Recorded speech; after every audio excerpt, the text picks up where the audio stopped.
Right now, only on 11 Alive, an emergency petition has been filed in hopes of stopping the Fulton County Sheriff from shipping some inmates out of state as he works to fix a crisis inside the Rice Street facility. We expect to hear more about the plan and how the sheriff plans to fund it during a Board of Commissioners meeting tomorrow morning. And tonight, we're going to take a closer look at that petition. Let's get straight out to 11 Alive's Cody Alcorn. He's live tonight from the Fulton County Jail with the details. Cody.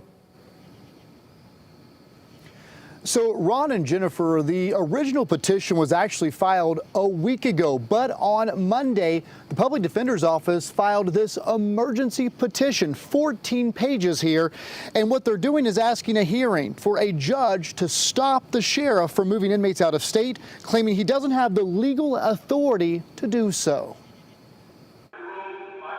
The Public Defender's Office says their lawyers represent around 80% of detainees housed in the Fulton County Jail, which hundreds of them could soon be shipped off hours away as a quick fix to a crisis inside the Rice Street facility. Overcrowding, putting pressure on the sheriff to consider moving detainees into private prisons. One in southeast Georgia, the other in northwest Mississippi, about 400 miles away, which is at the center of an emergency petition filed by the public defender to prevent the sheriff from moving detainees out of state, stating it's a clear violation of his legal duty, citing Georgia law which doesn't mention moving detainees out of state. A move the public defender states will seriously damage relationships with their attorneys and families, and will deny detainees the effective assistance of counsel. I don't think it's a question that it is the worst that it's ever been.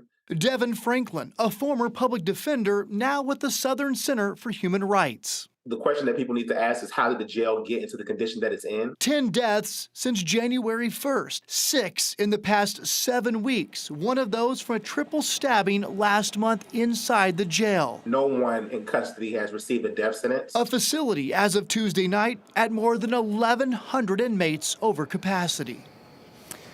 Now, the sheriff has refused multiple requests for an interview with me, not just regarding what's happening inside this facility, but also to this petition.